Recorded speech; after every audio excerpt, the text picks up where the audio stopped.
Hello. I am reading Watership Down by Richard Adams. This has been one of my favorite books for years and years and years. I often refer to it as one of the 10 best books I've ever read in my life. It was written in 1972. And for First Friday, I'm going to read to you the first few pages of Watership Down. Part 1, The Journey. The Notice Board. Chorus. Why do you cry out thus, unless it's some vision of horror? Cassandra. The house reeks of death and dripping blood. Chorus. How so? 'Tis but the odor of the altar sacrifice. Cassandra. The stench is like a breath from the tomb. Aeschylus from Agamemnon. And that is the introductory quote for this book. The primroses were over. Toward the edge of the wood, where the ground became open and sloped down to an old fence and a brambly ditch beyond, only a few fading patches of pale yellow still showed among the dog's mercury and oak tree roots. On the other side of the fence, the upper part of the field was full of rabbit holes. In places, the grass was gone altogether, and everywhere there were clusters of dried droppings, through which nothing but the ragwort would grow. 100 yards away at the bottom of the slope ran the brook, no more than 3 feet wide, half choked with kingcups, watercress, and blue brooklime. The cart track crossed by a brick culvert and climbed the opposite slope to a 5-barred gate in the thorn hedge. The gate led into the lane. The May sunset was red in clouds, and there was still half an hour to twilight. The dry slope was dotted with rabbits, some nibbling at the thin grass near their holes, others pushing further down to look for dandelions or perhaps a cowslip that the rest had missed. Here and there one sat upright on an ant heap and looked about, with ears erect, nose in the wind. But a blackbird singing undisturbed on the outskirts of the wood showed that there was nothing alarming there, and in the other direction, along the brook, all was plain to be seen, empty and quiet. The warren was at peace. At the top of the bank, close to the wild cherry where the blackbird sang, was a little group of holes almost hidden by brambles. In the green half-light at the mouth of one of these holes, 2 rabbits were sitting together side by side. At length, the larger of the 2 came out, slipped along the bank under cover of the brambles, and so down into the ditch and up into the field. A few moments later, the other followed. The first rabbit stopped in a sunny patch and scratched his ear with rapid movements of his hind leg.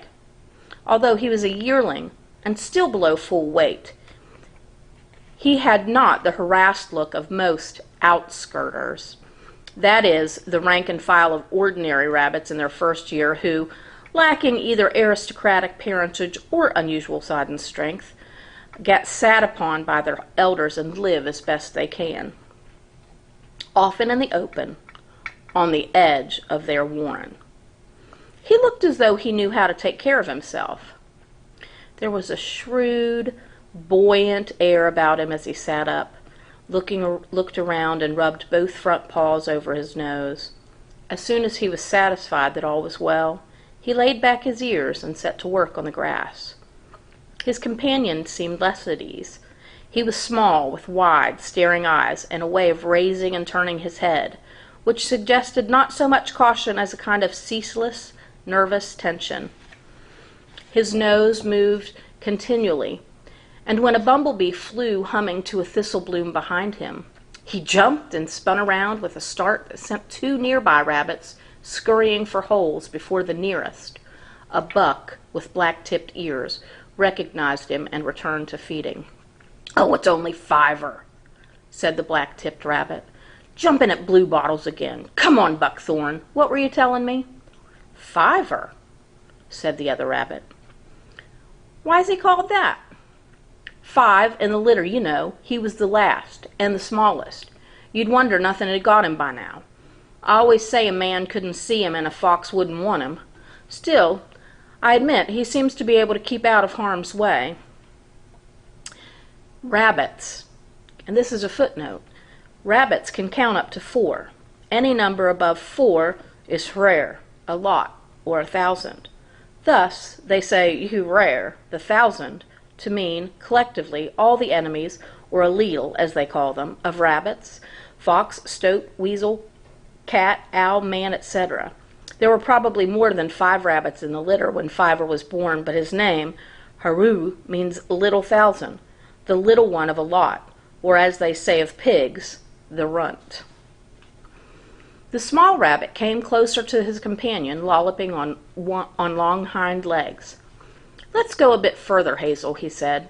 "You know, there's something queer about the warren this evening, although I can't tell exactly what it is. Shall we go down to the brook?" "All right," answered Hazel, "and you can find me a cowslip. If you can't find one, no one can." He led the way down the slope, his shadow stretching behind him on the grass. They reached the brook and began nibbling and searching close behind the wheel ruts of the track. It was not long before Fiver found what they were looking for. Cowslips are a delicacy among rabbits, and as a rule, there are very few left by late May in the neighborhood of even a small warren. This one had not bloomed, and its flat spread of leaves was almost hidden under the long grass. They were just starting on it when 2 larger rabbits came running across the other side of the nearby cattle wade. "Cowslip," said one. "All right, just leave it to us. Come on, hurry up," he added as Fiver hesitated. "You heard me, didn't you?" "Fiver found it, Toadflax," said Hazel. "And we'll eat it," replied Toadflax. "Cowslips are for Owsla. Don't you know that? If you don't, we can easily teach you." Nearly all warrens have Owsla, or group of strong or clever rabbits, 2nd year or older, surrounding the chief rabbit and his doe and exercising authority. Owslas vary. In one warren, the Owsla may be the band of a warlord. In another, it may consist largely of clever patrollers or garden raiders. Sometimes a good storyteller may find a place, or a seer, or intuitive rabbit. In the Sandalford warren at this time, the Owsla was rather military in character, though, as will be seen later, not so military as some. Fiver had already turned away. Hazel caught him up by the culvert. "I'm sick and tired of it. It's the same all the time. These are my claws, so this is my cowslip. These are my teeth, so this is my burrow. I'll tell you, if I ever get into the outlaw, I'll treat outskirters with a bit of decency." "Well, you can at least expect to be in the outlaw one day," answered Fiver. "You've got some weight coming, and that's more than I shall ever have." "You don't suppose I'll leave you to look after yourself, do you?" said Hazel. "But to tell you the truth, I sometimes feel like clearing out of this warren altogether. Still, let's forget it now and try to enjoy the evening. I tell you what, shall we go across the brook?